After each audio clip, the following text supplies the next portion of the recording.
This billboard might look like a giant piece of metal, but in the right location, it can generate hundreds of thousands of dollars from the same piece of land again and again. Okay, so you want to own a billboard business. Find a tiny plot of dirt next to a freeway. Bolt a massive steel pole to the ground. Hang up a poster for a local injury lawyer, and sit back while the passive income rolls in. But here's the strange part. A billboard is essentially just a giant piece of metal selling blank space, yet it yields higher gross margins than almost any traditional real estate on Earth. And it's also the business where massive media conglomerates and small private operators routinely get locked into multi-million-dollar legal battles over a 6-foot strip of grass.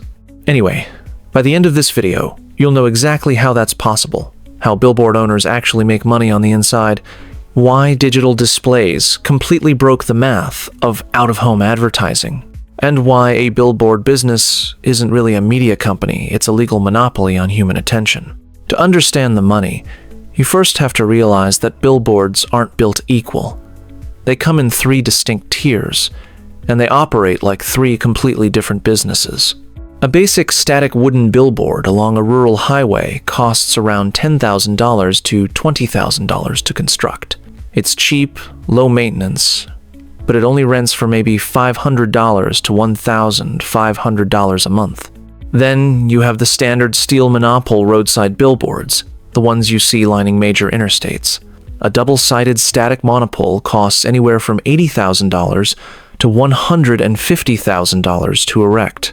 These bring in $2,000 to $5,000 per side every month from national brands and local businesses. But then there's the holy grail of out-of-home advertising, the digital LED billboard.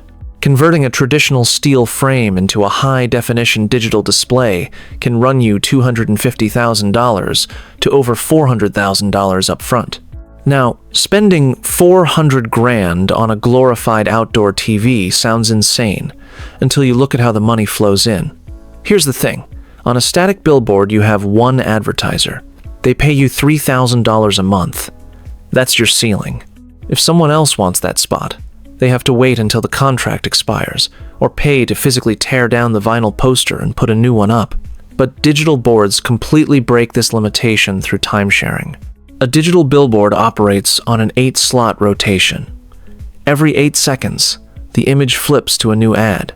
This means, instead of selling your location to one tenant, you are now selling the exact same physical space to 8 different advertisers simultaneously.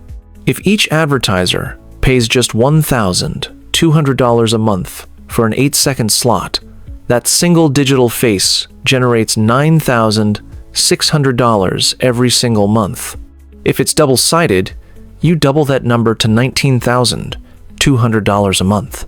Suddenly, that $400,000 capital expenditure doesn't look like an expense, it looks like a money printer. You went from making $36,000 a year on a static vinyl sign to over $230,000 a year on the exact same footprint of dirt. Which brings us to the most surprising secret of the industry. The billboard company usually doesn't even own the land the billboard is standing on. Look, buying commercial land along a major highway costs millions of dollars, which would destroy your return on capital. So instead, billboard operators act like land parasites. They approach farmers, factory owners, or commercial property managers and offer them a ground lease.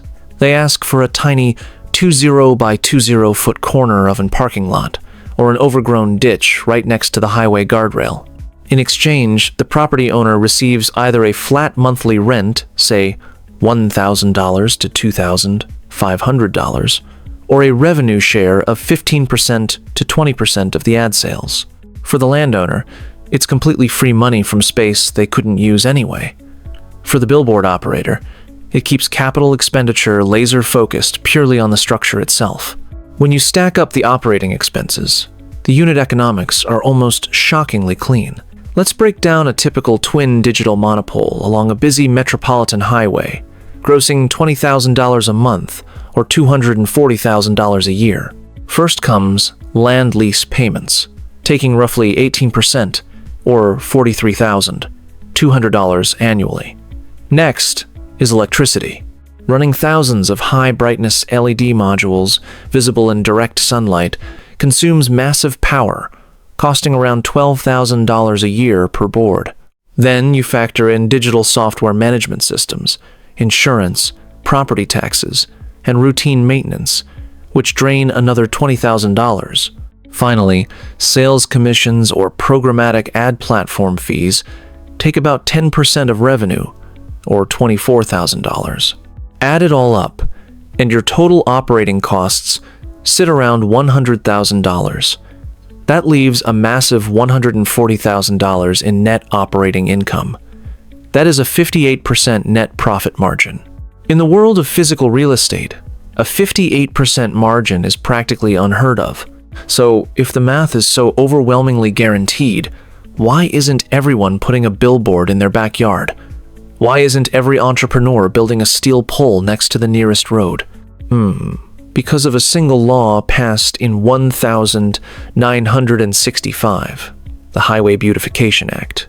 This brings us to why billboard owners actually make so much money and why the industry is guarded by a massive invisible wall. Government regulations capped the number of legal billboards allowed along federal highways. On top of that, local city councils continuously pass strict zoning ordinances prohibiting new billboard construction. In most major cities, getting a permit to build a new billboard from scratch is literally impossible. And ironically, this regulatory wall is the best thing that ever happened to existing billboard operators. It created an artificial supply cap.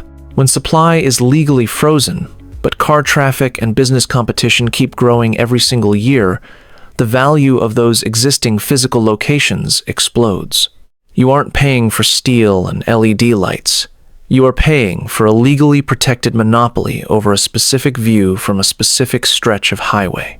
To bypass these strict regulations, smart operators use a clever workaround called the takedown exchange, or digital conversion upgrade. Cities hate new steel structures, but they love modernizing old infrastructure. So a billboard company will offer a deal to the city council. We will permanently tear down 3 of our old, ugly, static wooden billboards on suburban streets if you give us a permit to convert just one of our prime highway boards into a modern digital screen. The city gets rid of visual clutter, and the operator trades 3 low-performing assets for one massive, multi-tenant cash generator. It's a pure win-win that lets big operators consolidate power while keeping small competitors completely locked out. Despite these insane economics, billboard operators still go under, and they usually fail for 3 distinct reasons. The first cause of failure is leverage and debt servicing. Because billboards have high margins, private equity firms and naive investors love to take out massive bank loans to buy existing billboard portfolios at inflated valuation multiples, often 10 to 12 times EBITDA. If an economic downturn hits and local businesses slash their marketing budgets, those 8-slot digital rotation slots start sitting empty. But the bank loan payment doesn't shrink, and neither does the land lease payment to the property owner. If occupancy drops from 80% to 40%, the fixed debt costs can wipe out the entire operation in a matter of months. The second reason operators fail is lease vulnerability. If an operator signs a 10-year ground lease with a property owner but forgets to include an option for automatic renewal or a right of first refusal, they are walking straight into a trap. Once the 10 years are up, the property owner realizes just how much money that metal pole is making on their land. They suddenly demand a 400% rent increase, or worse, they refuse to renew the lease, order the operator to remove the pole, and sign a direct deal with a rival giant like Lamar or Clear Channel. The final failure point is dynamic traffic shifting. A billboard's value is tied entirely to daily vehicle counts, what the industry calls DEC, or daily effective circulation. If a state transportation department decides to build a new bypass highway that redirects 70% of commuters away from your stretch of road, your billboard's traffic drops off a cliff overnight. Your $5,000 a month digital screen instantly becomes a $500 a month ghost sign, while your fixed structural costs remain exactly the same.